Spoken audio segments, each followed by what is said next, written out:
Dunia hiburan tanah air belakangan ini dihebohkan dengan pemberitaan ditangkapnya artis sinetron Cassandra Angeli karena diduga terlibat dalam kasus prostitusi online. Artis cantik berdarah blasteran kelahiran 10 Januari 1998 itu ditangkap di sebuah kamar hotel bersama seorang pria yang diduga merupakan pelanggannya dengan tarif 30 juta rupiah. Yang menarik, Cassandra dan 3 orang lainnya yang diduga sebagai mucikari telah ditetapkan sebagai tersangka. Namun pelanggannya sama sekali tidak tersentuh hukum. Mengapa bisa demikian dan bagaimana kasusnya? Kita akan bahas topik yang menarik ini dalam acara Trending Case.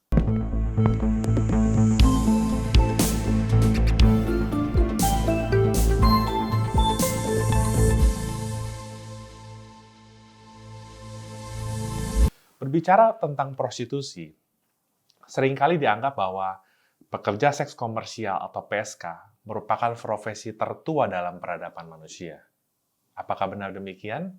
Dikutip dari artikel yang ditulis oleh Forrest Nickman di Slate.com, 6 Maret 2012, antropolog dari University of Chicago, Don Kulik, menerangkan bahwa prostitusi memang sudah ada sejak awal peradaban manusia, tetapi belum bisa dipastikan apakah PSK merupakan profesi yang tertua.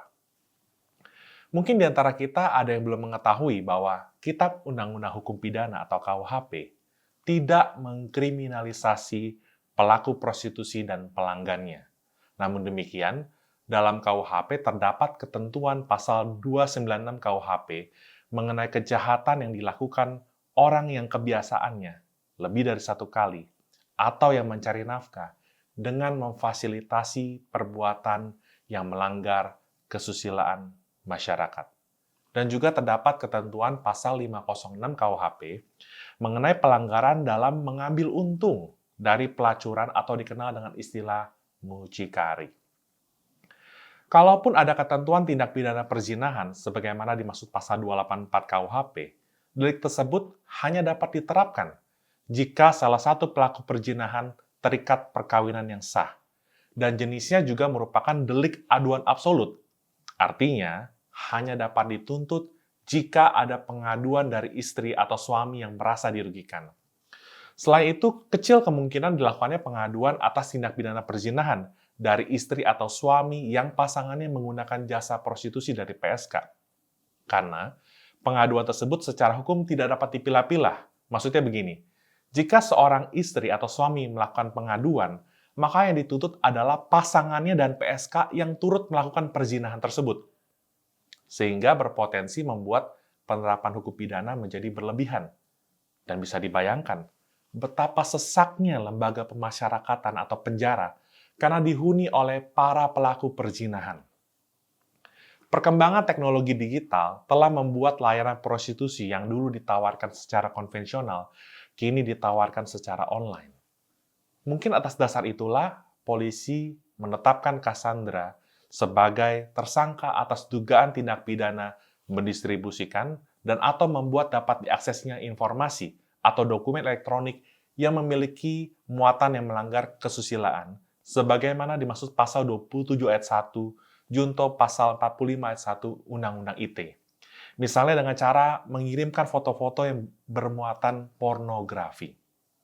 Namun demikian, perlu dipahami oleh penegak hukum dan masyarakat bahwa berdasarkan surat keputusan bersama Kominfo, Jaksa Agung, dan Kapolri mengenai Undang-Undang ITE, yang menjadi fokus perbuatan yang dilarang dalam pasal 27 ayat 1 Undang-Undang ITE adalah pada perbuatan mentransmisikan, mendistribusikan, dan atau membuat dapat aksesnya informasi atau dokumen elektronik yang muatannya melanggar kesusilaan dan bukan pada perbuatan kesusilaannya itu sendiri. Selain itu, yang disebut membuat dapat diaksesnya muatan melanggar kesusilaan adalah jika pelaku sengaja membuat publik dapat melihat, menyimpan, atau mengirimkan kembali konten yang melanggar kesusilaan tersebut. Misalnya dengan cara retweet, repost, atau share link. Sehingga apabila yang ditawarkan hanya berupa foto-foto wajar yang sudah diunggah di media sosial, maka jelas pelakunya tidak dapat dijerat dengan pasal ini. Meski saya bukan follower dari Cassandra, pemberitaan yang masif dari beberapa media menuntun jari jemari saya untuk mengunjungi akun Instagramnya. Dan saya terkejut mendapati komentar-komentar dari netizen yang mohon maaf, cenderung menghakimi dan menyalahkan Cassandra atas dugaan perbuatannya tersebut. Untuk itu, sebagai penutup, izinkanlah saya menceritakan kembali salah satu kisah luar biasa tentang menghakimi. Dalam pembelaan atau pledoi untuk salah satu kliennya, legenda advokat dan pejuang hak asasi manusia Indonesia, Yap Thiam Hien, pernah mengutip kisah tentang adanya seorang perempuan yang tertangkap tangan oleh orang-orang sekampungnya melakukan perzinahan. Menurut hukum masyarakat itu, perempuan yang melanggar peraturan kesusilaan itu boleh dihukum dengan cara dirajam atau dilempari batu hingga mati.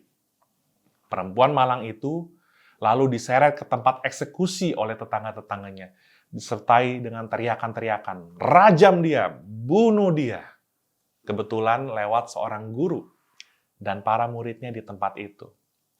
Tokoh-tokoh kampung itu nampaknya hendak mencobai guru itu dengan menyeret perempuan itu ke hadapan sang guru. Lalu bertanyalah mereka, apa pendapat guru mengenai perempuan ini?